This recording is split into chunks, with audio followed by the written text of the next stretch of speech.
Imagine you can only make a nuke if you had a human that had like a soul link to that nuclear warhead.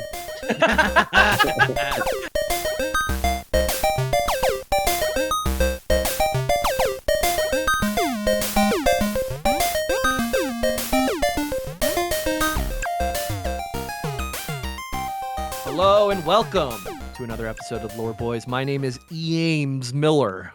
Who else is here? And Jason Palmer. And? I don't know what letter we're going Broke with. Peter's brain Yeah. with that. Oh, I The thought it- surprise in his eyes when I called myself Jethan. Oh, because I was just going to go Ether, and I thought you were going to be Ethan because of Eragon, the dragon, and the subject of today's episode, right? Is Eragon a boy or the dragon? Eragon, confusingly, is the boy, even though it's dragon with an quiz, pop quiz, motherfucker. Which one's the dragon? It's actually Peter grilling you. Yeah, it's Eragon's monster is the dragon. Oh, classic. Great name. I would have come up with something stupid like fucking Dragonette or something. It's actually Saphira, but we'll get into that.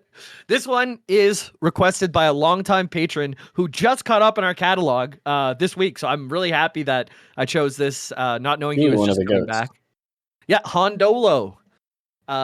Some other people who requested this were David, who's helped out with Peace Comic, a mod for our server, and also Littlefoot Big Ass.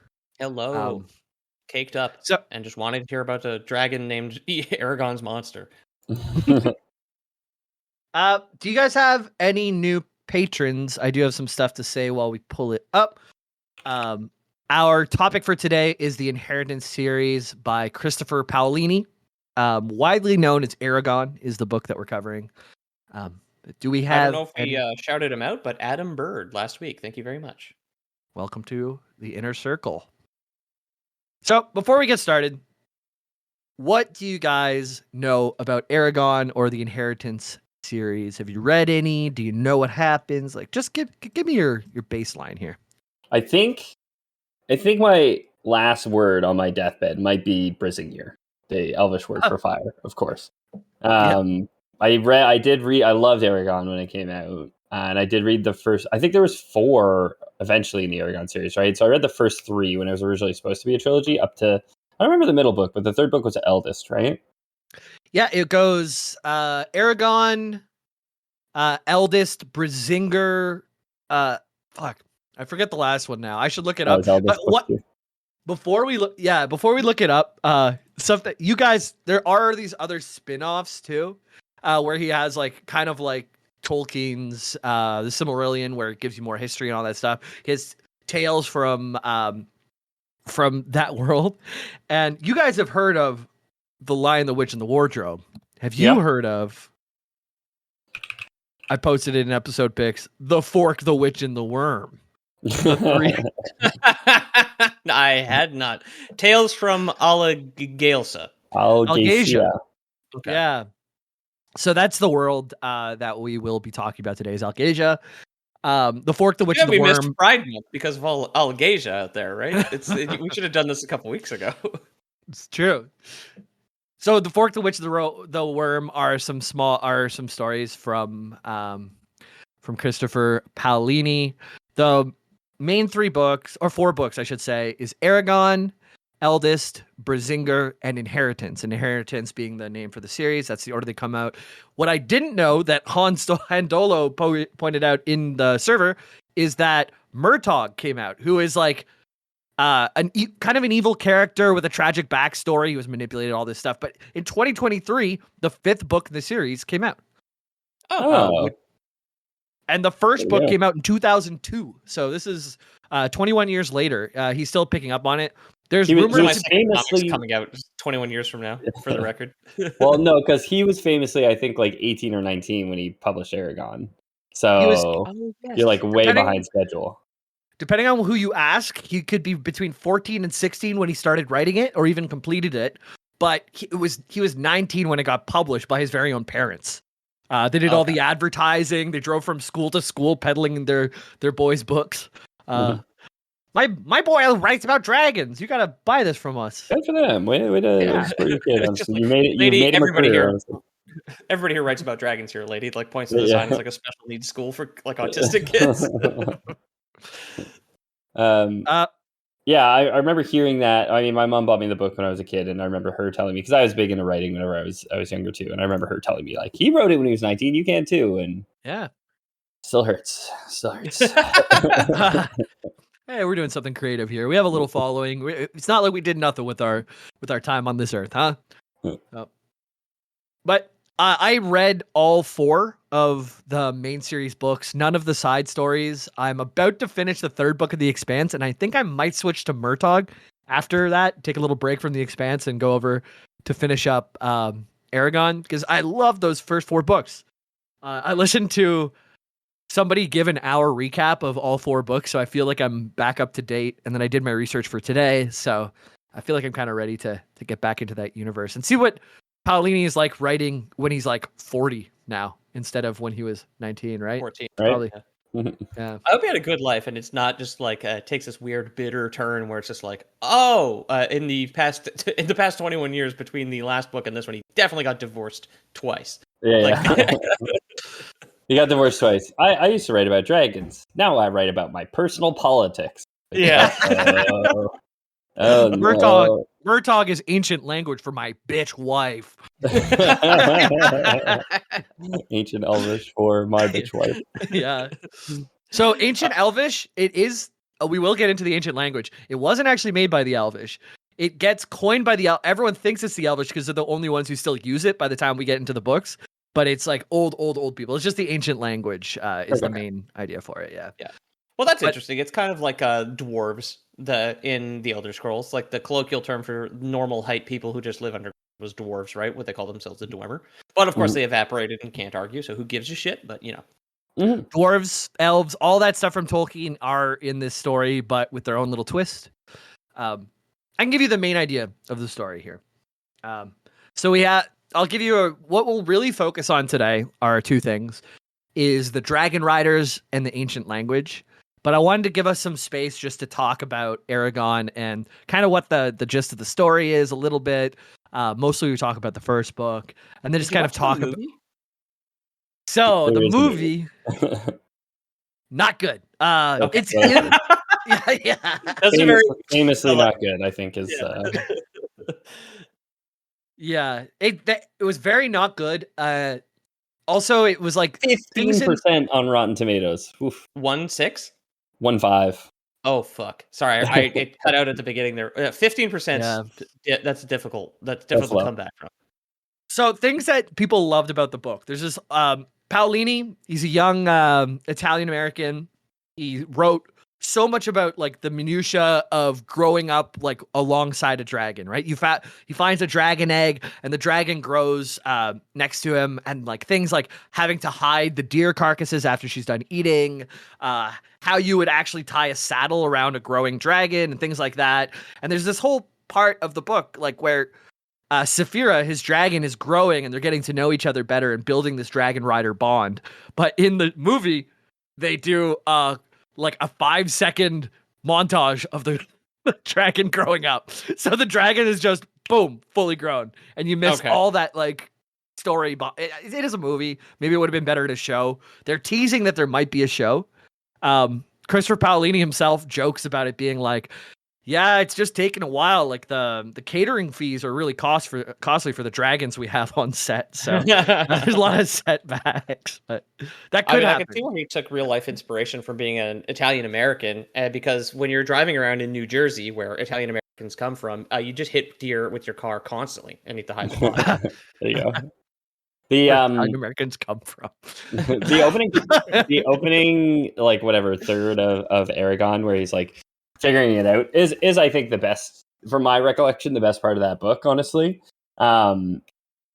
Maybe the time, but you were just saying it, and it really reminded me of this scene from the Digimon anime, which I'm pretty convinced, I've kind of convinced myself at this point that I made up at some point, where the main kids, I've told the story before, I remember his Digimon digivolving, and it getting too big, and he couldn't hide it, and they paint it, and then it rains, and the rain washes all the paint off, and someone says to him, you should have used oil-based paint, and him just crying, saying, I can't afford oil-based paint.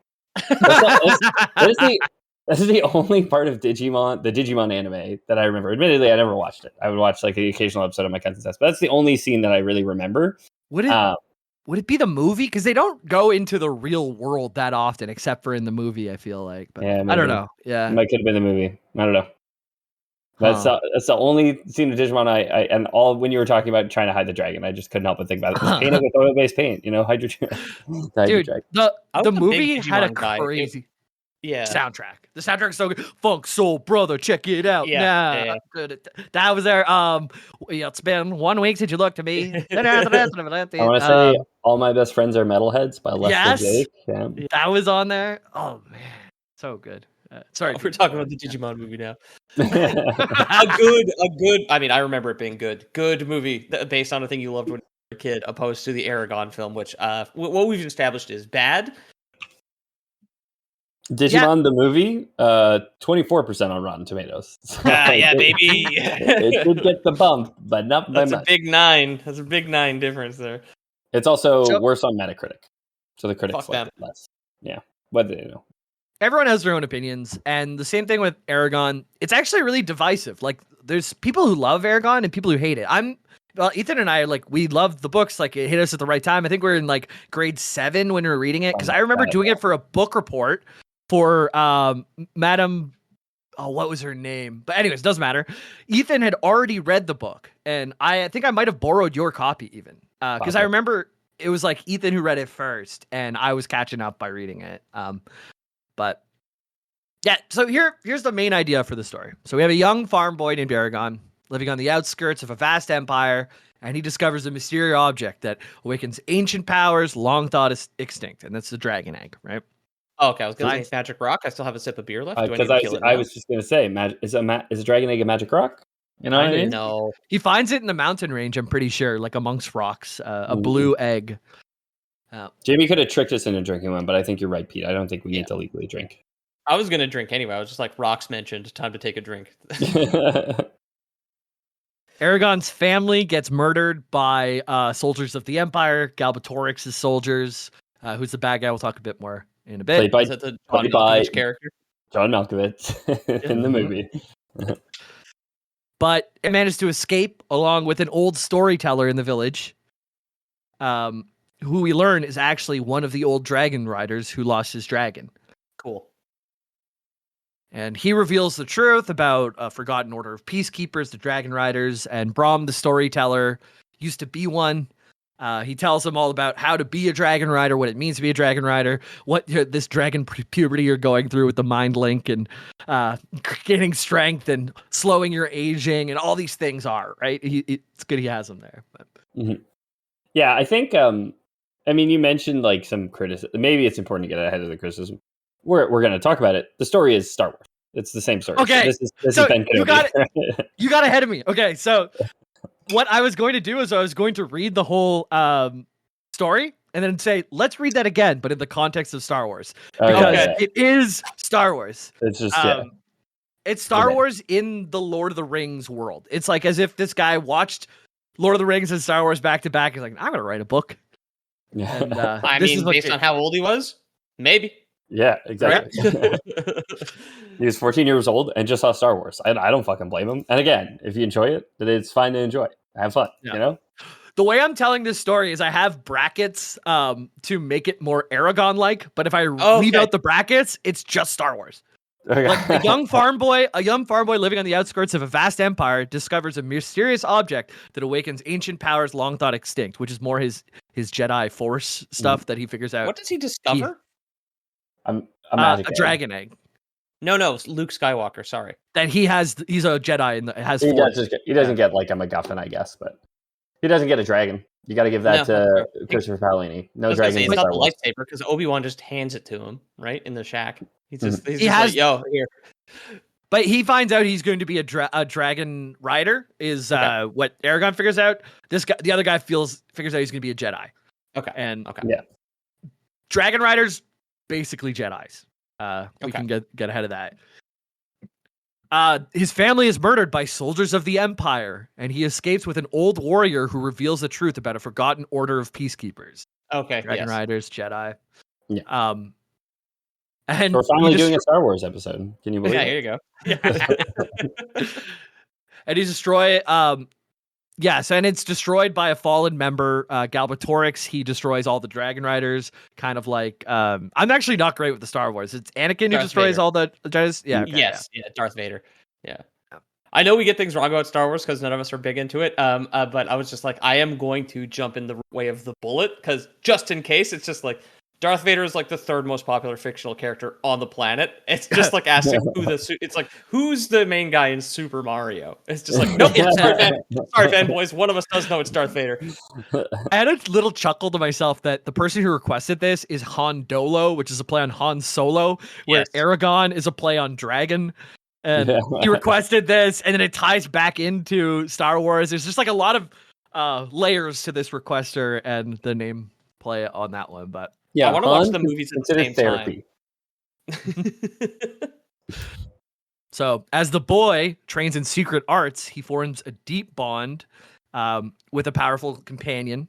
So, the companionship, you can say like C-3PO and R2-D2 and Chewie and versus a dragon. Not a one-to-one, but there is a big leaning on like friendship and companion. Yeah, it's not one-to-one, but the overall story beats are the same. Right? I think it's not just the same story. But that's like one of the major criticisms that I remember hearing when I was a fan of the series, where people, because like I had seen Star Wars when I read Eragon, but I had seen the prequel trilogy, right? I don't know if I probably hadn't seen the original trilogy before I saw the prequel trilogy, because no one, like my dad wasn't a big Star Wars guy.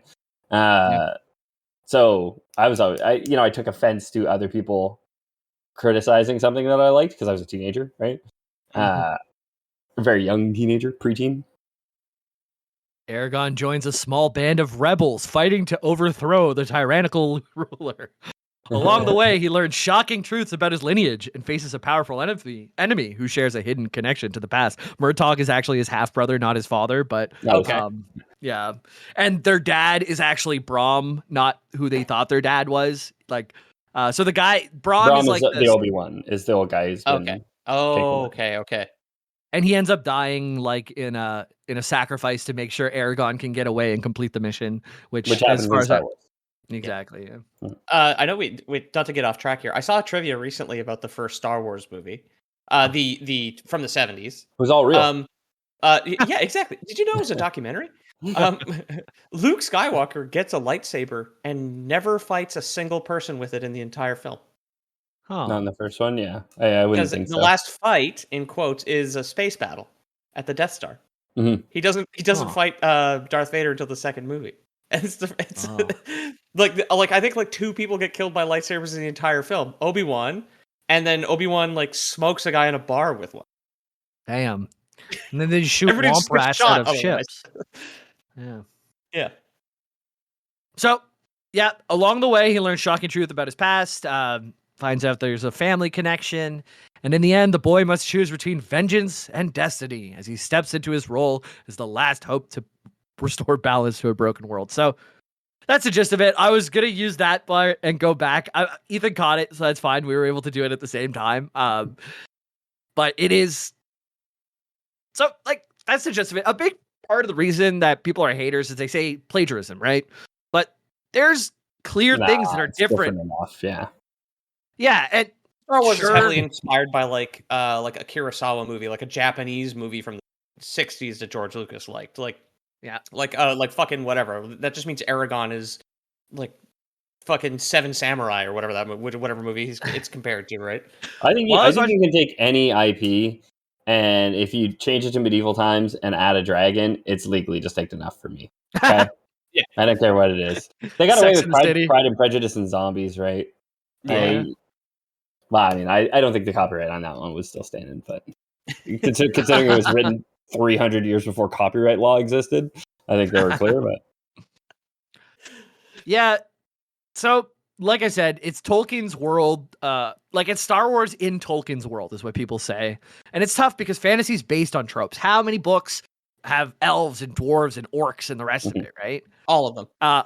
The hero's journey. If you got rid of that, then you'd get rid of a whole lot of freaking books. Let's not talk about how fucking derivative Star Wars is, right? Yeah. As a story, it's not exactly groundbreaking. So I think Christopher Paolini's fine here. The sequel trilogy is a bit groundbreaking because it's like, what if we took a classic and made it boring? Yeah. Yeah, like, so I kind of wanted to open up the discussion a bit. You guys have like said, but like, where's the line for you guys? Like, at what point is an author stealing work? Are we stealing work by just telling the stories of other books and putting our commentary over it? Are just by changing the setting? Is that a different book?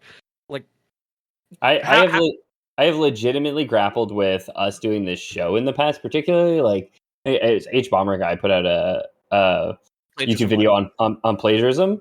And I was like, I realized it was like an hour and a half in. I was like, this is fucking hard to watch, man. Like, I feel like I'm not contributing enough to the show. And I've since come around and realized, like, you motherfucker, you don't listen to it for you're not listening to us for Eragon, right?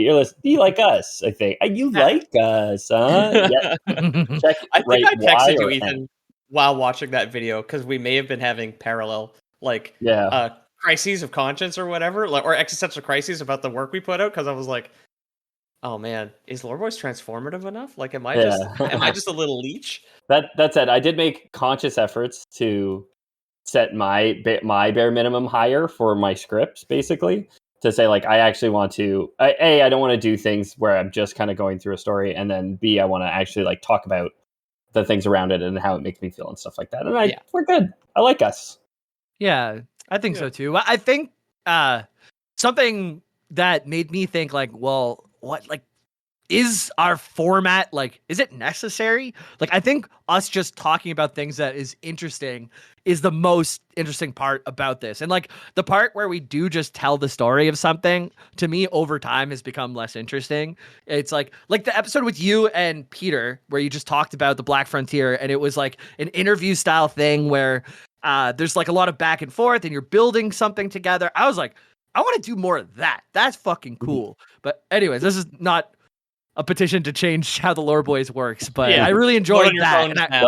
If anyone is worried that we're going to change the format, understand that we are the laziest fucking people on earth, and not a thing is fucking changing. Okay, I guarantee you, we're not making a new fucking show. Okay, we barely get this one over the line.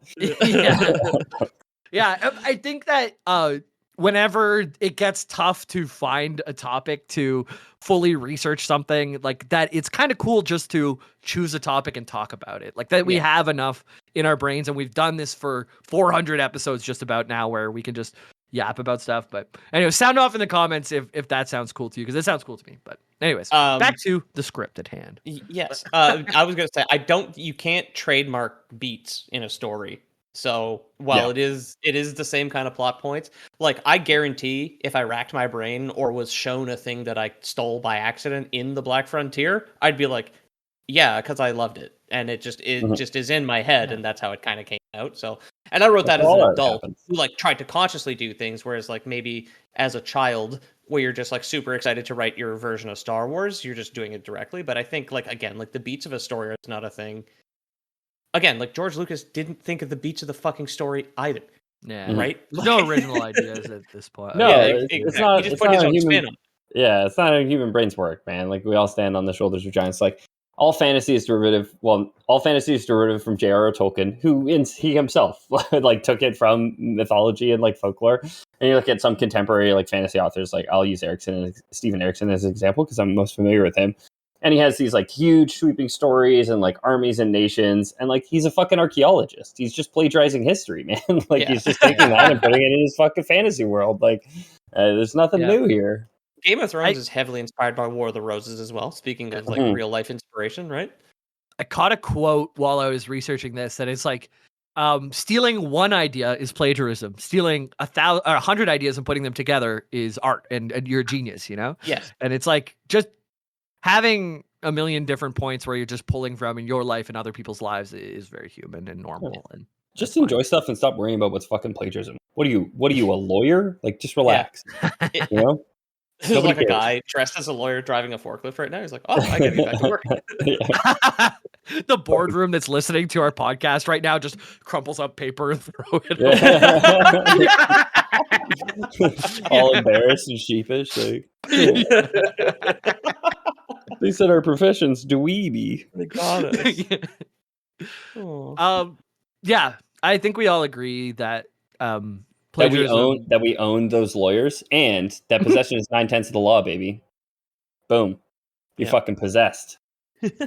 I thought you meant like drug possession. Like, this guy has a copy of Eragon, and he talked about Eragon. Take him in. Still got the Disney lawyers are gonna if you're a Disney lawyer, you're listening to this. Please don't go out there and kill Christopher Paolini for stealing Star Wars 1. Just don't do it. I know you would. 40 years before you owned it.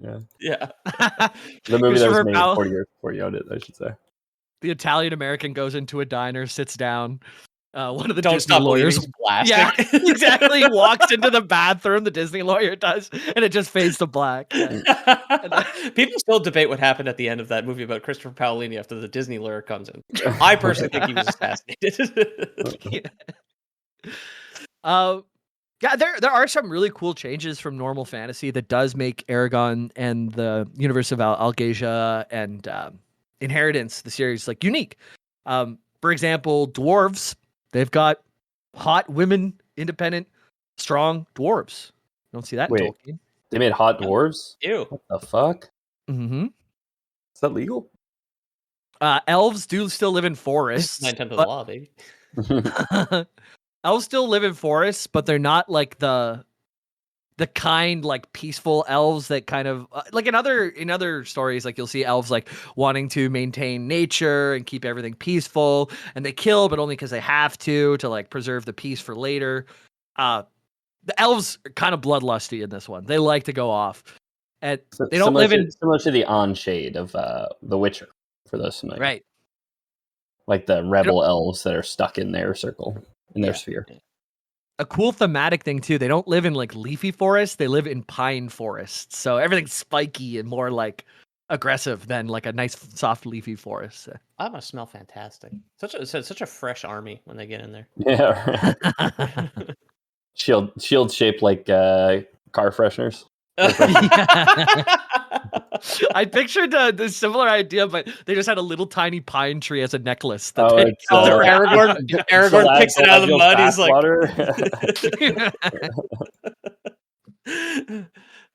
they do have their version of orcs, which are Urgals.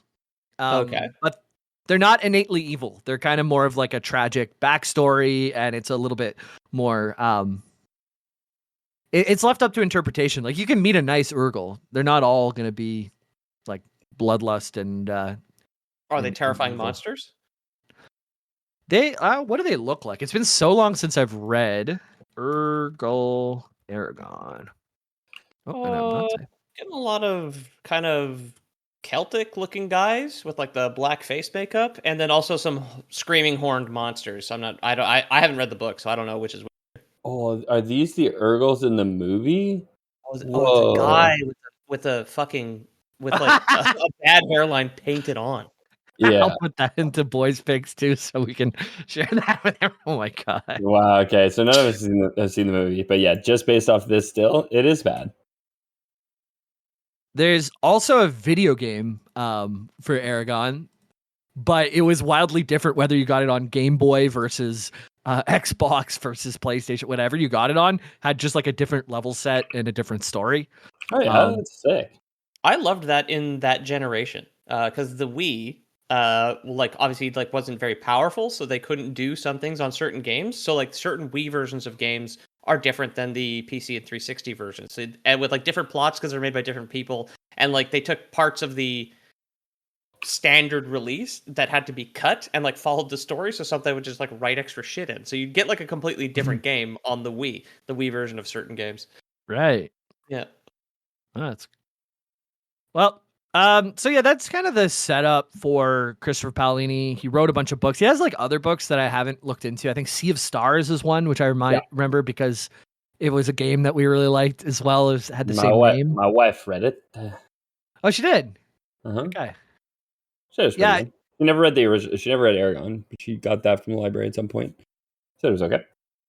Yeah, and by all signs, there's more Eragon stuff coming.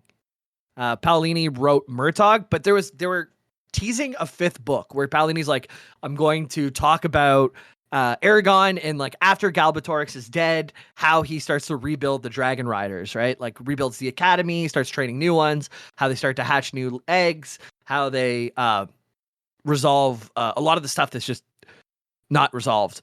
But he needed to write Murtagh first to lay the groundwork before he could write the 5th book. So now the 5th book that was meant to come out is now the 6th book. So everyone's expecting the 6th book. Okay. Who knows when, TBD, but yeah. Gotcha. And never forget, kids, George R.R. Martin last put pen to paper 12,000 days ago. So we can wait for a little bit more Eragon, right? Yeah. Yeah, So, how long's it been since Tolkien did it, dude? So, okay, maybe he get does off have the Martin's easier case. to be dead, but yeah, so that's kind of the groundwork. Soon we'll talk about who the Dragon Riders were and a little bit more about Dragon Riders and how that works. And then lead into the ancient language and how that kind of interacts within the world, because I think that is a cool thing about this universe. But all of that after the break. Hello, what's up, my Dragon Riders? You guys ready to keep getting in this? yeah. Yes, I'm ready Absolutely. to ride some dragons. I had a cute montage where I learned how to put a saddle on one, and I'm ready to go. I had to hide some deer carcasses. It's like, oh damn! I put the saddle on the deer carcass, and the dragon's gone free again. Wait, this is just How to Train Your Dragon, which I think came out after, actually. Probably For sure. Yeah. It actually, How to Train Your Dragon copied Star Wars indirectly through Eragon. Well, actually. Yep. It's like if Luke was trying to hide Obi-Wan Kenobi from his parents. Yeah.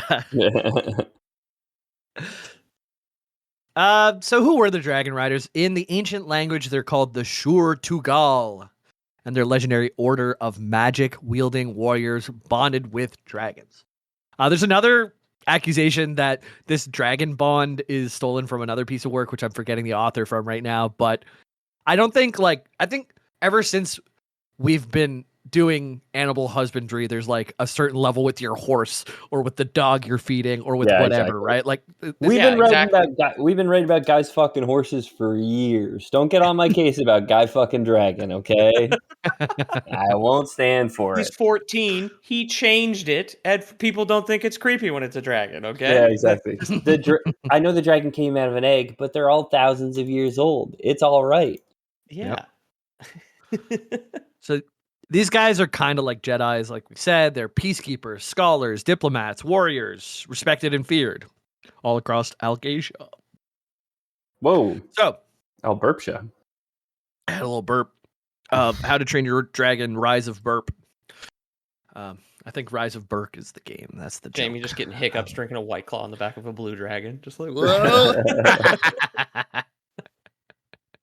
I got the blue White Claws for my blue dragon today. Oh, hell yeah, dude. Yeah. So, long ago, the elves made contact with dragons. And at first, the elves and the dragons, they didn't get along so good. They didn't get along at all, actually.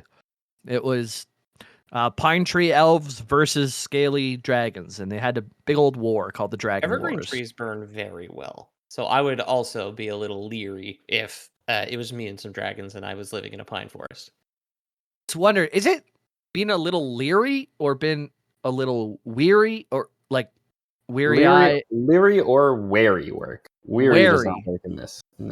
Weary means you're like tired. You're weary after a long week. Yeah. What's leery? Like suspicious of? You like leer at it, which is the Pokemon like move. Okay. Yeah. As in Dennis, the saber-toothed cat from Ice Age. I was gonna say it's not like Dennis. Okay. I'll get a little Dennis Leary of this pine forest. So, in a desperate attempt at peace, there was a magical pact created. by the very first dragon rider, Eragon the First, not to be confused with Eragon Shadeslayer. This is like ancient time, Eragon.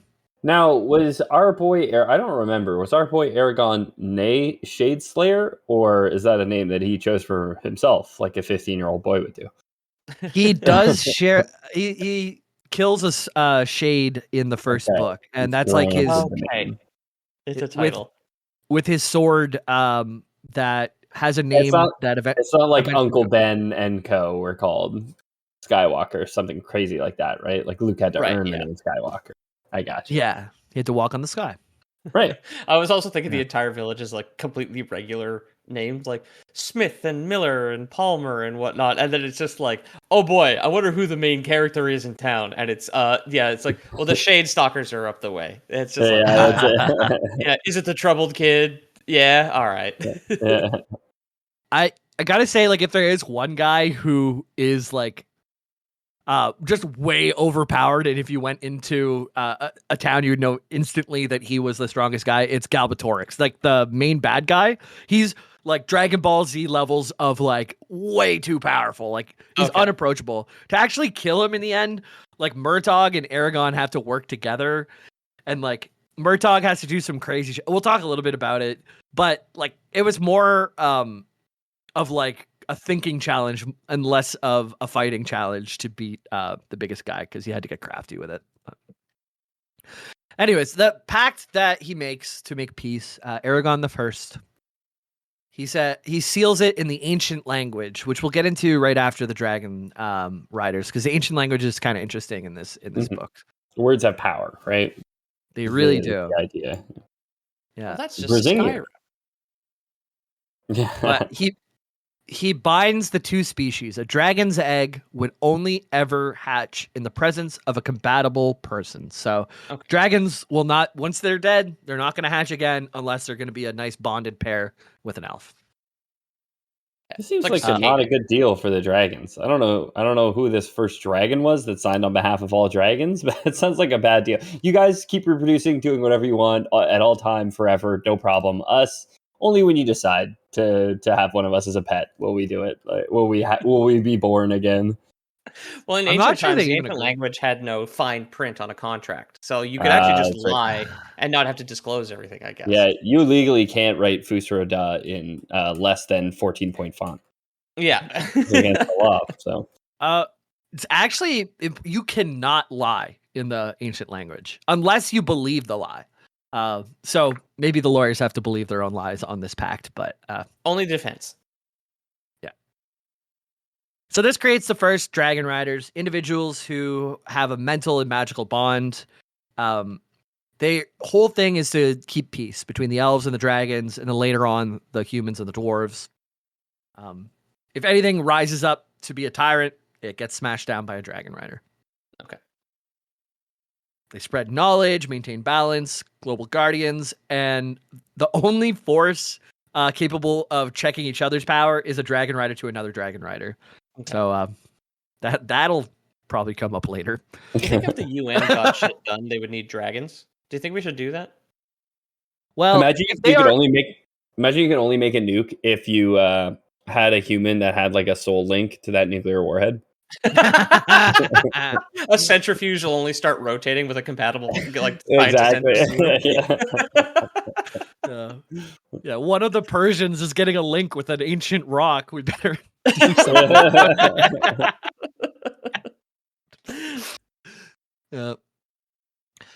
So yeah, they have a mental link. They're connected mind to mind. So if even at a distance, they can think messages into each other's heads. Oh, so it's like Saphira can hear Eragon think it's like, well, it's okay because they're all 10,000 years old. And then she just like shudders while she's flying around. Yep. And he can hear the joy like when she gets her first catch and starts eating through a deer. He can feel like the bliss through her. But there is emotional sharing, like we're saying. And if one dies, the other one goes into intense grief. Great example of this is just E.T. How many movies has this fucking kid seen? Yeah. So Galbatorix, the main bad guy, very strong, but he had originally a dragon that died. and Galbatorix went nuts. And he went to like the dragon riders and he's like, you gotta give me another dragon. Like I cannot live without a dragon. And they're like, no, man, you're crazy. Like you cannot have a dragon. And then he steals a dragon and uses magic to like bend its mind and will until it became his dragon. But yeah. Dragon chasing the, obviously, right? Yeah. Yes. Exactly. So there's spellcraft, swordsmanship, and ancient language stuff, history, diplomacy, and combat. Like those are the things that they learned as dragon riders. Spellcraft and ancient language really tied together because the way spells work in this game, as we'll get into more, is if you know the true name or like the ancient language for something, such as Brazinger, Brazinger is the old world word for fire. You can speak fire into existence by just saying the word. Cool. But you have to know the word. So in Eragon, the first time he casts a spell, it's Brizingir, and they're in a town that's being overrun by these orcs, orgles, or whatever. And he shoots an arrow, and he says he feels it. You know, he like taps into the force, feels it, says Brizingir, it blows the orc's head up, and then to my recollection, he then like passes out from the exertion, and you don't see like the cleanup. Yeah. Okay. Yeah, and another part in the story too, he has this like ancient sword that he gets from Braum, and he says Brazinger while fighting, and his sword just lights up on fire, and he's fighting with a flaming sword. That's pretty dope. Which you later learn that the sword's true name, likely has fire in it, but it's not fully fire, because the word for Brazinger just means fire. It doesn't mean that sword, right? But he kind of activated part of its true name by saying Brazinger and lighting his sword on fire. So, okay, cool. Yeah. Its full name is Earth, Wind, and Fire. Yeah. Yeah, the 21st of Dismember. I was trying to think of something funny with that too. That was good. That was way better than what I had. So now there's the rider order. So they do have like a coalition where they all work together because if one goes crazy, they got to work against the others. Okay. Just like at the UN. They Yep. The headquarters are in Illyria, known as Urubane, the capital. There's an academy on Vroengard Island. But on the island as well, there's something called the Vault of Souls, where ancient dragon spirits reside. So I'm pretty sure in the books, it's so hazy to me now because it's been so many years. I was literally in middle school when I started this series, where you actually go to the Vault of Souls and consult some of these ancient dragon spirits. And is Eldest in there? Is that why it's called Eldest? I don't know. I don't think. Okay. I don't know. I don't remember. Let me see. Eldest Dragon. I definitely read Brazinger and Eldest. I don't remember. I only remember Eragon. I feel like I only remember anything from Eragon. I feel like Eldest is Oromir's dragon, who is like the ancient dragon rider that he finds. And this dragon rider, I might be wrong on this. Eldest Dragon rider. I know the cover was a red dragon, and I was always, oh, cool. I like this one. I think this one's cooler because the very iconic, simple covers on the Eragon. It might be an idiot, and I don't know how to read. Oh yeah, I never did. Yeah, the rider Oramus, his dragon Glader. So I don't know who Eldest refers to because there's Oramus, who has his dragon Gladir, who is like a red dragon, and then there's also Thorn, who's Murtag's dragon. I think it's just the title; it's not the name of a dragon. But okay, cool. I remember Oramus, a really cool scene where he's like teaching Eragon to be a great dragon rider. And there's a certain connection with the earth and everything around you that like a really great dragon rider would have. And they would meditate and expand their consciousness out. And at first, he's not able to really get anything from meditating. He's still in his own head. And then eventually he can reach out and like feel, oh, there's a squirrel in that tree. I can feel its life energy. And then at one point, he has like a 500-meter radius where he can feel the ants like going through its colony, and he can feel like a caterpillar eating a leaf over here, and like a scared mole like over here, and he just like feels everything at once.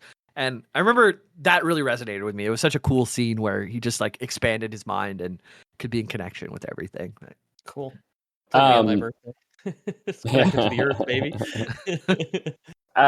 So from the Oramus wiki, Oramus himself, the rider, not the dragon, is described as the wisest of the Council of Elders. So I'm going to say Oramus is actually the eldest. Okay. Right. Yeah, it's probably the oldest dragon rider still around. Like, so him and his dragon are probably the eldest of the group. Yeah. Cool. And he's secretly alive. He's like just hanging out in his little glade. Galbatorix doesn't know about him. He's just living out the rest of his days with his dragon, just doing cool shit. Sounds hella nice, honestly. I would do it. Yeah, vibe-based dragon riding. I get it. So there was the fall of the riders. So Galbatorix, former rider, he loses his dragon to Urgles, and he goes mad with grief. They won't give him a new one, so he steals Shurikan, Shurikan, and warps it with dark magic. That's just the tiger from Jungle Book. Really? I think it's called like Shere Khan. Galbatorix then, this is kind of like Nazgul. He recruits 13 corrupt riders, the Forsworn, to help him destroy the Order. So he has all these dark riders on dragons flying around who are corrupted. Cool. Yeah. And the Vroengard, or the Order of Dragon Riders, is destroyed. And Dragonkind almost goes extinct at this point. Only ones left are Galbatorix and his goons. The Forsworn, they're given stolen dragons as well when they join. They use forbidden knowledge to enforce Galbatorix's rule, and Morzan, who is Murtag's father, was the first and most infamous Forsworn. So Morzan, you do get to meet. Braum is actually the one who kills Morzan. So your dad, who's the old storyteller, kills Morzan, who is Murtag's father, who is your half-brother. So your mom had sex both with Braum and with Morzan. She got two dragons to ride her. Get it, Mom. Yeah, and now her sons are both incredibly powerful. What's her diet like? God, she's having such strong babies. Right? I don't know if you remember this. Is she like a character at all? She gets killed. She gets killed. Early on, yeah. Does she get killed by the evil empire when they're trying to hide, when Eragon is trying to hide R2D2? I'd have to look it up. But she's definitely not a main player in the story. She might already be dead by the time you meet her. Because I have a vague memory of Eragon like living with a family while he's there. It's not actually his mom and dad, or it's like a fake mom and dad, or I don't remember. But it's a fake dad at the very least, because his dad is the storytelling drifter. Yeah. So she was a spy. So she was a bit of a Mata Hari figure, if you will. She was, and importantly, because it wasn't super clear when you described it, Jamie, I don't think, but she was married to Morzan, cucked him with Braum. Hell yeah. So Eragon is begotten of cuckoldry, which is what makes him so powerful. It's the antlers that do it. It's the source of his power. Yeah. Another cool character is one of Eragon's friends from his main village, a guy named Roran. And I remember Roran starts off as just like a country bumpkin, but eventually becomes like the leader of an army in the rebellion, and he has a hammer, Roran's hammer, and he kills like 189 people in a single battle. He's super badass. Yeah. I could probably do that. Yeah, maybe. Mm-hmm. I think so. My hammer and arm would just get tired is all. Yeah, I wouldn't be in danger. It'd be great. So yeah, and then the revival of the riders comes after Galbatorix kills all the good guys and keeps his bad guys around. Saphira's egg, one of the last 3 dragon eggs, hatches for Eragon himself, and it begins a new era. Okay. Eragon eventually finds Orm. Right? He's not like a young boy when he finds the egg and they grow up together. He's like already the son of a blacksmith or whatever. Again, my image of him is the one from the trailer from the movie, which I have not seen. But he's like a teenage boy in the movie, right? Yeah, he's a teenager. Okay. He has a lot of character growth. Like at the beginning, he's kind of not sure. He's very over analytical. Like he gets caught in his own mind a lot. Where Saphira is a lot more decisive and like just is like, dude, let's just kill him. Like, what are we doing? She's a predator. Right? She's just like, do this. One of the things that I watched about this describes Saphira as a cat who just does what she wants to do, and Eragon is like trying to control this animal at some parts, but she's just a little too wild and doesn't really is not domesticated. But Eragon eventually in the woods. He's trying to hide her. He's just like, no, I have to go collect my dragon pea pad. He gets woken up at the crack of dawn to her doing her nails on the tree next to where he's sleeping. You don't understand. I'm going out of business buying all this sawdust for her litter. Okay. She's a dragon. She's intelligent. Why can't she just fly off to the river to take a shit? What's she gonna do in my backyard? Every time she sneezes, she burns all the sawdust too. It's, Rebuying like the most unsafe thing for a dragon litter box. It's a sawdust. We'll keep it next to the propane tanks for the barbecue. Joe, heavy that much clay litter would be. I can't carry that. Oh yeah, that's true. Yeah. Transporting would be ridiculous. You're right. So, Eragon does defeat Galbatorix. Skip ahead 30 seconds if you care about the ending of Inheritance, but the way that it happens is Murtagh works with Eragon so Murtagh being a bad guy, he's kind of manipulated by Galbatorix's evil magic, and even though Murtagh acts bad, he is a good guy deep down. I think the 2023 book Murtagh really fleshes that out. I haven't read it yet. I'd like to. But Galbatorix is like not beatable. He has these wards up of magic. You can't injure him at all. In a 1-to-1 fight, he'll beat you. In magic, there's like you can attack each other's minds in this too, kind of like Jedi mind tricks where you could try and outspell each other, but Galbatorix will just like crush your brain if you ever even tried to do that. Cool. So Murtagh helps him by... Oh, wait, do I have this a little bit later? Yeah, well, anyways, I can say it now. In the ancient language, like in the way that Brazinger is like fire spoken into existence, Murtagh figures out the word that... Testicular torsion. I was going to say, what's the crush guy's brain in the true speak? It goes one level up. He figures out the name of the language itself, which is like the ultimate word. And he uses that. He learns it from Galbatorix, Murtagh does. And then he overhears Dad using the F word, which is the word of all words. And then he brings and uses it against Dad. To take down his wards. And then Eragon doesn't use an ancient language spell. He uses what's called an empathy spell, which it's like magic, but not in the same like structure. Because anything in the magic. Yeah. In anything in the ancient language just will not work on Galbatorix because he's ascended so much. So he uses an empathy spell, which makes Galbatorix feel the shame and like pain of all the damage he's ever done to everything in the world.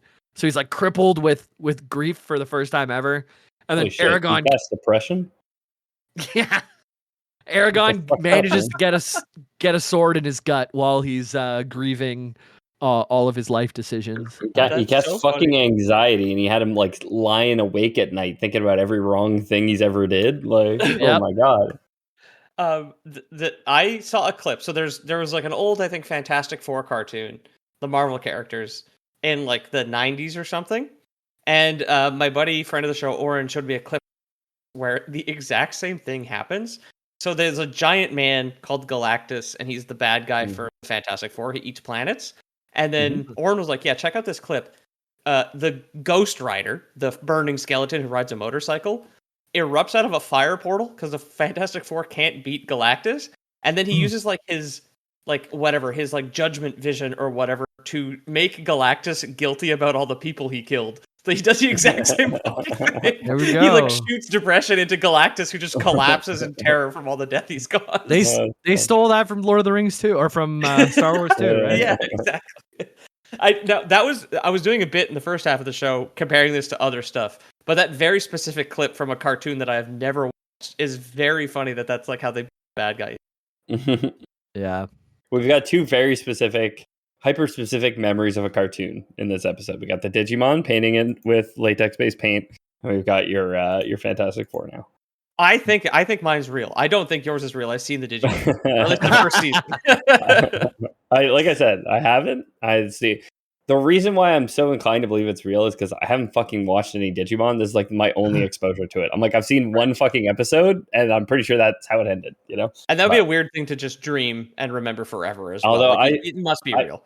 I say that I have such a habit of dreaming shit and just thinking it's real. Like, it's a real problem in my life where I completely invent stuff while I sleep, and then I'm like, yeah, that's a real thing that happened. It's memory is like such a fickle thing. Like, even our actual real memories that we have of things that happen, most of the time we don't. It's not a photograph. It's not a perfect, video. yeah. It's a feeling. Yeah. It's yeah. It's an empathy spell that a Dragon Rider cast on you. Yeah. Would Ethan empathy spelling something he dreamt into Galvatorix's brain kill him? Because would you fuck up somebody's brain by like giving them empathy that never happened? No, he would just invent something about how like I did bury that cable in the backyard or something, you know. And then I'd be like, well, I can't find where it fucking is when I go dig now, and I don't know where it went. Okay, and then my wife would be there being like, you just tell him that you didn't do it. And I'd be like, no, Galbatorix thinks that it's here. I got to find it. Okay. If Galbatorix only used oil-based paint, he never would have got hit by that empathy spell. Exactly. They never would have found him. Nope. So yeah, riders get enhanced strength, speed, sight, hearing, lifespan. They're resistant to disease, age slowly.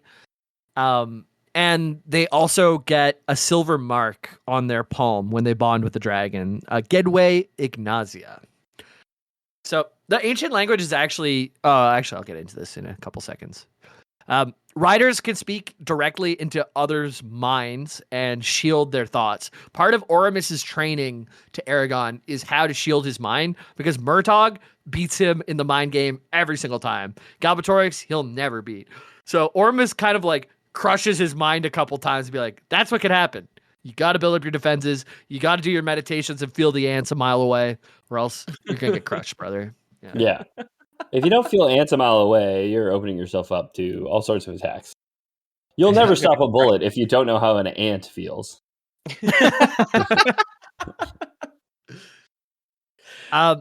Another cool thing in the books was Eldunari, which is a dragon's heart of hearts that can store its consciousness and magic after death. So it's like a crystal that has the dragon's spiritual energy in it and consciousness. And Galbatorix has hundreds of them, which is why he's undefeatable. Because every time he beats a dragon, he puts it in its crystal and keeps its power. He's got the JO crystals? No wonder this guy's undefeatable. The master JOer has like a psychic. You can't throw him off his game until you give him empathy for all. Can't spell dragon without JO. True. Yeah. Gurkoff. Gurkoff. On my collection of Gurkoff crystals to make me impenetrable to psychic magic. Rise of Gurk. So not all dragons were hatched or bonded. There were some that stayed wild, but they vanished after the fall. There's other kind of like Middle Earth, or there's other continents like to the east, or in Game of Thrones, there's Essos and Westeros. Yeah. And so there might be more. On Earth, there's like a whole place called Europe. It's crazy. Yeah. Oh, hang on. It's not we're not doing Earth lore, okay? I don't care about this thing you just made up. Earth was actually called this thing you dreamt some continent to the east.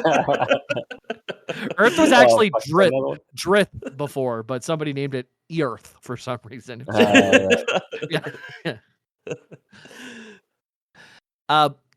So dragons also once had their own true names, and knowing a true name gave power over these dragons. So let's get into that. What the hell is a true name? Let's get into the ancient language and the history around ancient language. Mine's Ethan. Oh. I thought it was Geethan from the beginning.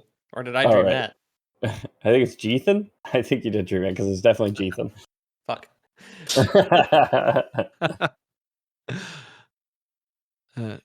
The ancient language was once spoken by all beings in Algasia. It used to be you just say what you meant, and it was spoken to realness. The originators trip out and detect how the ants felt. You could just ask them in the morning as you walk past the hill. Yeah, they had to tell you the truth. Yeah, ants can't lie, dude. Ants can't lie, bud. Well, maybe this is before you pulled do from this bump. Are you an ant? And it's just like this giant chittering monster dressed as a drug dealer.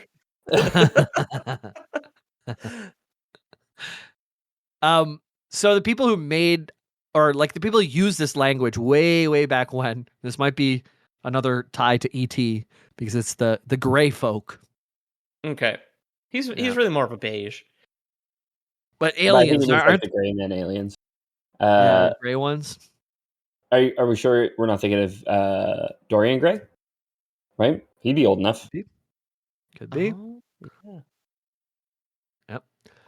Yep. Grey's Anatomy. You're right. Let's name all things with gray in them. I was thinking Grey's Anatomy is just like would be like a sexy primetime drama about Area 51, where the doctors are all operating on like alien bodies. A picture of Dorian Gray's anatomy does have a different connotation to it, right? Yeah. It does sound like a dick pic. I was trying to think. I was like, well, the main actress has barely aged a fucking day in 30 years of playing Meredith Grey, right? So prior to being intertwined with magic, magic was just controlled by the thoughts of a spellcaster. It wasn't normally that you had to speak something into existence.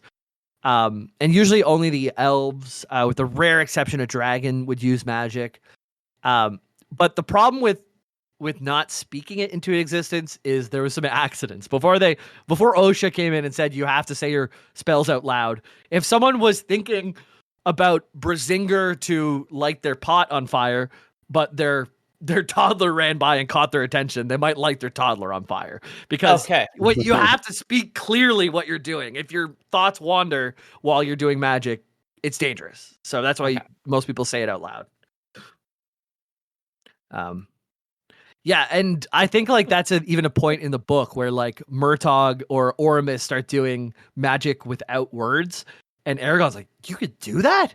Yeah. It took everything in me to light one Uruk up with my one spell, right? But there's like an Uruk in a long trench coat, just like in the bushes, looking at a village, and he's just like, because you have to speak. He's just like Gurkov magic. Yeah, Gurkov. Gurkasir. like oh no, the Flash is back. It's like fighting with an Alexa that just doesn't quite understand. No, Gurk off magic. Now playing jerk off. Majin Buu. So yeah, a lot of accidents happen. So people started saying them out loud. The world was actually almost destroyed by one of the Grey Folk because of non-verbal magic. They almost just blew the whole place up. They're like, nope, we're saying it out loud now, and we're binding all magic to the ancient language, and that's why the words themselves have such power. You can't just think shit. You got to put it to words, or else everything's over.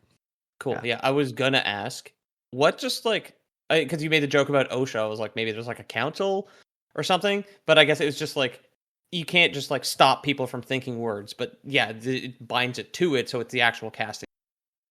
Yeah. Okay. The language mostly forgotten after the Grey Folk disappear. We don't know why the Grey Folk disappeared. They're just like ancient people, the Proethians, the bird people from Metroid, the Chozo, whatever you want. Yeah. Yeah. Okay. But it was reintroduced when the elves brought it back over the sea from Eulalia, so another continent. By the time we had the Dragon Wars, it's universally recognized as the Elven language, but could be spoken among other beings. But it really comes from the Grey Folk way back when. Cool. Actual real life language. Yeah. Sorry, elves are just like long lived enough that they remember it, kind of thing, or. Yeah, they were around first. Before humans and dwarves, elves and dragons and Grey Folk were around. So yeah. But coming from another continent, did they not like have the same disasters or whatever? They didn't have the same reset, so did they still know it when they got to where we're at? It's Well, we so don't know what the ancient. reset was, right? So Yeah, it's so ancient. It's like we could lore boys canon however we want. Okay. Yeah. Bird flu that only affects the gray men, the gray people. Right. Yeah. Yeah. Yep. What's the first language for bird flu, James? The first language? For Like, bird flu? how do you say that in the first language, in the gray folk language? To cast bird flu. Hold on. I know that there is a dictionary because Paolini loved Tolkien and loved that he made his own language. Yeah. So Yeah. he did go ahead and make a lot. Bird is featherblaka, literally feather flapper. Featherblaka. What's the other one? Flu. Flu? Like fly? No, like got sick. Like died of bird flu. Like SARS. You know? Yeah. You heard of the little thing called SARS-CoV-19? Hmm? Oh. The closest I can get is fly because there's no disease, there's no sick, there's no nothing. But if I do, I could say feather flauga is bird fly. Okay. What's Waka Flocka in that case? Waka Flocka flame. Go hard in the motherfucking paint feather. Oil-based paint.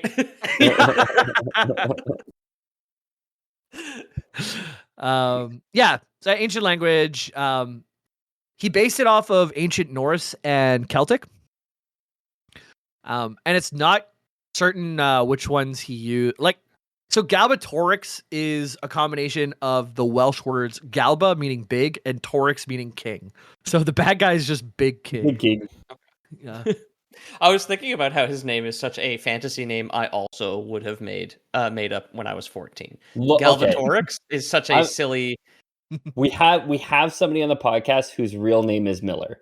This is how names are made, okay? Yeah. That's how names work, okay? I'm willing to give Paolini a pass on that. Yeah. Ethan's ancestors were fluffers on porn sets. That's why Palmers. Yeah. I was originally fluffer, but my great-great-grandfather dodged a draft in the First World War, and when he came to Canada, he said, "I'm not a fluffer, I'm a Palmer."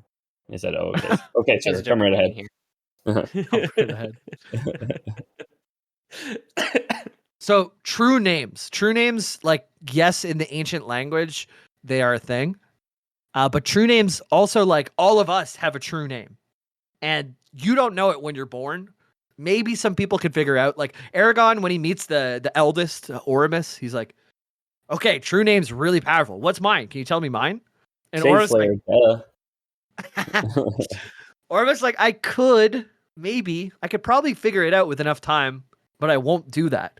Because even you knowing your own true name is a risk to yourself. Because if somebody else finds it, they can have full control over you. You may give yourself testicular torsion completely by accident. Yeah.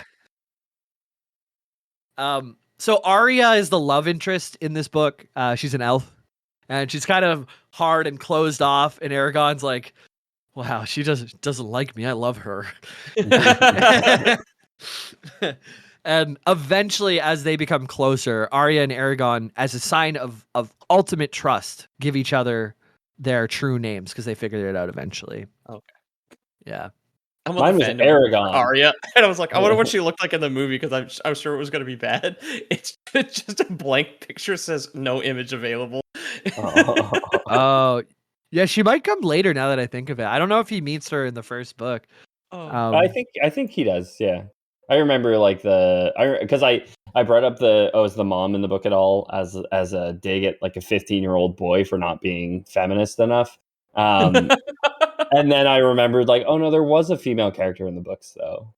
15-year-old boy in 1999 or 2000. Yeah. It was such a different time. Yeah. Also, I mean, I don't want to throw more shit in. I did enjoy the books, like I said, but was also homeschooled. So, like, homeschool boy who was probably brought up in a certain way that his parents had enough money to just go around and get him a book deal, right? Yeah. Ethan, yeah. I'm going to stop you. You can call me James Shade Slayer because I'm not going to let you throw that shade.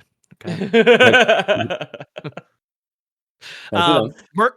Murtog, he figures out the name of names in the book. Well, like I said, that's just he figured out the word English, and now he has power over the entire dictionary. Some say it would be the Navy that gave them that, but Could you imagine if you knew the word English, though? How much you could get done? What would be the first thing you'd do if you knew the word English? That'd be so cool, right? I'd try and talk to... Yeah, you go. Sorry. I'd probably get enough money to make myself a tennis star. I think that's what I would do if I knew the word English. I'd talk to a guy in a bar to let him know I'm taking a picture of him. Yeah, that is a good one. I was gonna say I was just like, I would talk to the girl at the cafe next door. It's so gorgeous, it's intimidating. Just to like really be Eragon for real. So let's say you don't like your true name, huh? You can change it. It's possible. We learned in the third book in Brazinger that true. Well, you don't do it on purpose. It never happens on purpose. Okay. I thought it was like Kennedy versus Gentrix or the Ball Matrix or whatever the fuck this guy's name is. I've completely forgotten at this point. Gal ball torsion. Yeah. Hate that guy. Yeah. Such a buzzkill when he comes to the club, man. No, I'm just imagining John Malkovich saying testicular torsion in his weird John Malkovich voice. Yeah, I think he says that in Con Air. I was thinking of Bird after reading. So, can you change your name? You can, but it's against, like, if someone wanted to change their name, they couldn't do it on purpose. But your personality over the years, like, these guys live a long time, these Dragon Riders. They can change. So Oramus stated that Selena, after becoming a mother and meeting Braum, and like her priorities changed so much, her true name ended up changing. Selena being Eragon's mother. I think so. You'd know better than me. Yeah. I just looked at the wiki page. Good. And then Murtagh even changed his own true name by falling so much in love with Naswada. So the true name is really strong. It's even stronger than the Rider Dragon bond. And something that's interesting is that if you change your true name over time, anything that was spoken into existence, like some type of pact you signed, like if I said, I will never drink a White Claw, but then I fall in love enough with a lady that my true name changes. Well, James White Claw hater is now going to be something else. It's James Lady Lover, so now I can drink my White Claws again. Oh, James Flacco loving the White Claws. Yeah. So you can get out of packs by changing yourself enough as a human that all the pieces of the ship that put together still look like a ship, but they've changed one piece by one piece enough that the ship changes names. Okay. I'd hate to screw myself out of the tontine with that, right? Yep. So overall, Eragon, does it borrow stuff from other stuff? Sure does. Who doesn't? I really enjoyed the books growing up. I don't know how much they hold up now because we're kind of close to Paolini's age, or at least like he's a little bit older than us. He's like, I think 6 years or 5 years older than us. But by the time we received his books that he'd been writing, we're kind of in the same place that he was while they were writing them. Yeah. So I, as a young lad, love this stuff. I think I'm going to take a break from Expanse. I'm about to finish book 3, and I think I might switch over to Murtagh just to see how Paolini's doing 21 years after the fact, and check that out. If you guys want to hear more about Eragon, I'm not going to do another episode, so go fuck yourself. Yeah, but, honestly, we should sign off more like that, truly. But you can let me know. Maybe I'll consider it. Join the Lore Boys Discord, discord.gg/loreboys. There's a new thing. We can get a server tag if one of us boosts the server 3 times. And I think I'm boosting the server 2 times already. So I can get us like a server tag where it's like a 4-letter thing that goes next to us that says lore, that cool. Will appear in everything. I need to take care of that. But join the Lore Boys Discord. Maybe that's coming soon if I figure out how to do it. And then also, if you want to see me Tuesdays and Thursdays, Lore Boy James on Twitch. Probably a lot of Mass Effect coming up. I'm trying to make it through the Mass Effect trilogy when we're a little chunk into the first one. So we got a long way to go until the end of 3. So probably some Mass Effect Tuesdays, Thursdays, 7 p.m. EST. What about you, Peter? at Lore Boys Podcast on Instagram if you want to follow that. And then my first comic, The Black Frontier, is available digitally right now on Amazon and our Patreon for $15 and up, linked below. Also, Amazon does make paperbacks to order. So if you're waiting for a physical copy, I'll be working on that in the next couple of weeks. I just need to figure some stuff out and took a wee little break after getting this thing out the door. But yeah, check out the comic. Thank you to everybody who already has. And then, if you wanted a physical copy, sit tight. This is not like a Valentine's Day thing. This is summer. Pete, your mic knows the episode's ending because towards the end it's been chopping out a little bit. But fuck, bastard! Right there. Oh well. Yeah. Amazon. The links are below. Go buy it. Yeah. Yeah. The links in the description. If you want, I mean, you guys should all be pinging Peter on Instagram to get me to do the audiobook for The Black Frontier. So go ahead and ping him that Ethan's going to do the audiobook of the graphic novel. Oh, can I be the train? Yes. Go ahead, hit me with a whistle. Not bad. That's pretty good. I thought he was going to say choo choo, but that was pretty good. Damn. Yeah, Discord didn't even cut it out, so it's pretty good. Yeah, it's definitely. Give me some just consistent chugga-chuggas while we do Lore Boys Prime, actually. Oh, I think Ethan dropped out right at the end here, so I'll go ahead and wrap us up with a chugga-chugga. If you'd like to chugga-chugga a little bit of my White Claw, you can figure out my chugga and choose our next episode. Just put it in the Lore Request channel on the Discord linked below. So yeah, and Ethan's back. He went frozen for a second, but we got the What timing for my internet to die, man? Like at the end of the episode. I can't complain, I guess. If you want to support the show, consider leaving us a rating or review on your podcast app of choice, or subscribing to our Patreon. Also linked below. I don't know if the guy said that when I was disconnected, but patreon.com/LoreBoys. Check it out. If you don't trust Patreon, we do have a service called Lore Boys Prime, which we've always offered. This week on Lore Boys Prime, what we want you to do is shove your finger up your ass and fuck off, as Jamie says, okay? I think that would constitute a Lore Boys. Lore Boys! Oh. In your ass.